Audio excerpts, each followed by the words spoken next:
Hello friends, how are you? I hope all of you are doing well. So today we are going to learn some tips and tricks related to profit and loss, which are very important from various exam points of view. Let's see some important formulas related to this topic. One of the most important formula related to this topic is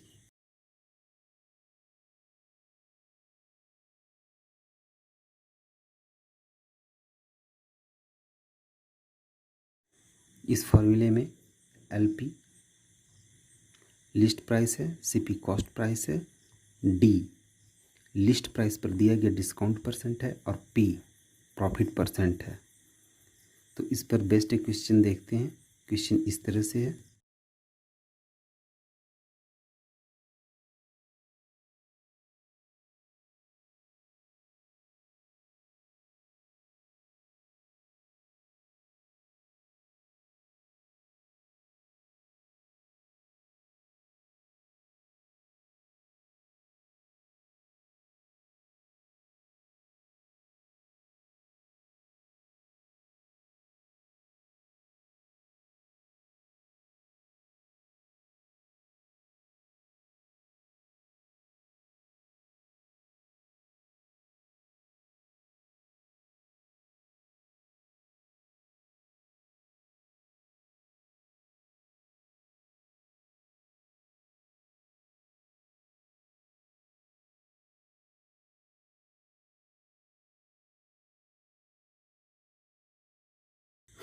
तो friends जैसा हम लोग देख रहे हैं, कोई वस्तु है जिस पर लिस्ट प्राइस 11,200 रुपये है और इस वस्तु को 8,000 रुपये में ख़रीदा गया था।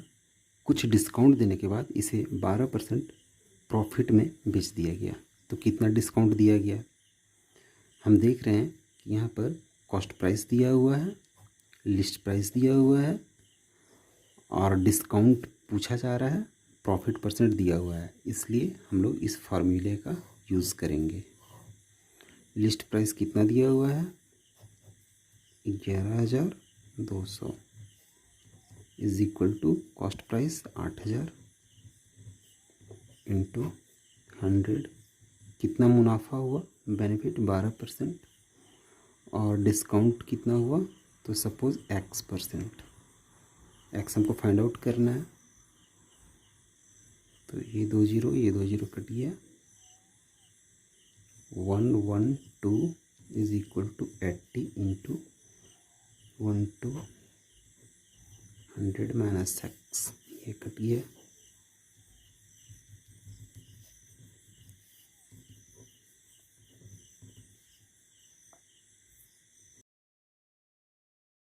एक और क्वेश्चन देखते हैं इसी फॉर्मूले पर बेस्ड। क्वेश्चन क्या है?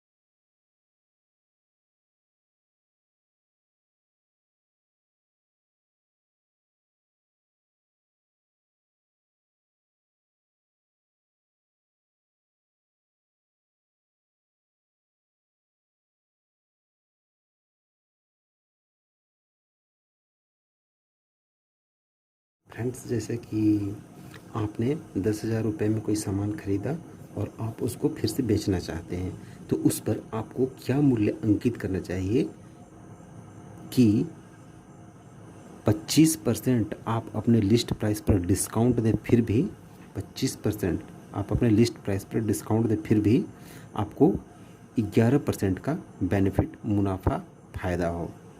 तो जैसा कि हम लोग फार्मूला जानते हैं, list price is equal to cost price into 100 less profit percent by 100 minus discount percent, ये होता है। तो हम लोग को लिस्ट प्राइस निकालना है। कॉस्ट प्राइस कितना है? 10,000। 10,000 में हमने सामान खरीदा है। 100 प्रॉफिट कितना होना चाहिए?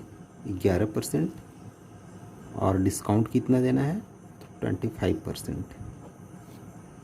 ये आ जाएगा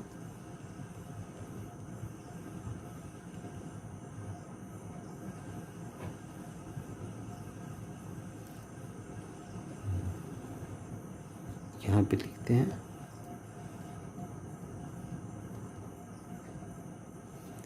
ये 25 से कट के 3 और 25 से कट के ये 400, 3 से ये कट के 37, तो ये हो जाएगा 400 इंटू 37 इज इक्वल टू, ये हो जाएगा 14800 रुपीज़ आंसर। मतलब कि आपको उस वस्तु पर, उस सामान पर 14,800 रुपये का स्टिकर लगाना होगा। फिर यदि आप 25% का डिस्काउंट देते हैं तो आपको 11% का बेनिफिट होगा। ओके फ्रेंड, अब तो ये फार्मूला आप लोगों को समझ में आ ही चुका होगा। फिर भी हम लोग एक क्वेश्चन और देखते हैं ताकि ये फार्मूला पूरी तरह से क्लियर हो जाए।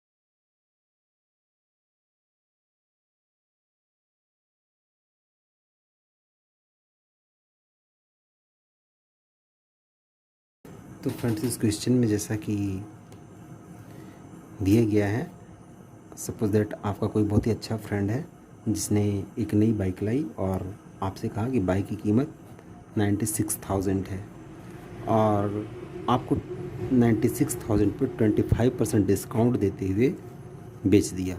आपने ख़रीद लिया कि चलो भाई 25% डिस्काउंट मिल रहा है नई बाइक पर, क्या दिक्कत है, ख़रीद लेते हैं। लेकिन बावजूद इसके आपके फ्रेंड को 20% का बेनिफिट हुआ। तो आपके फ्रेंड ने बाइक कितने में ख़रीदी थी? तो यहाँ पर लिस्ट प्राइस, ये लिस्ट प्राइस हो गया, ये डिस्काउंट परसेंट हो गया और ये बेनिफिट परसेंट हो गया। यहाँ पे सीपी निकालना है। तो हम लोग जानते हैं list price is equal to cost price 100 plus profit percent by 100 minus discount percent. यहाँ पर सिर्फ वैल्यू रख देना है। लिस्ट प्राइस कितना है? 96,000 में बाइक खरीदी थी। कॉस्ट प्राइस कितना हो गया ये निकालना है। 100, आपके फ्रेंड को बेनिफिट कितना हुआ? 20%, और आपके फ्रेंड ने कितना डिस्काउंट दिया था? तो 25%। ये हो गया CP इंटू 120/75 000।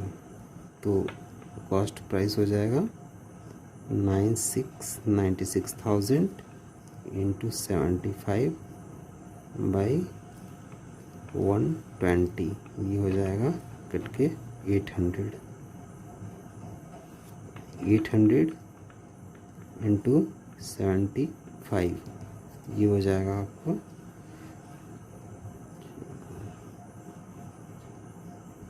60। मीन्स आपका फ्रेंड ने वो बाइक 60,000 रुपये में ख़रीदी थी।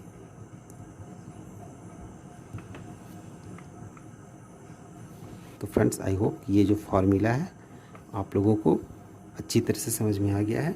आई hope this video has helped you. Next time we will meet with another video. Till then, bye bye and have a good day.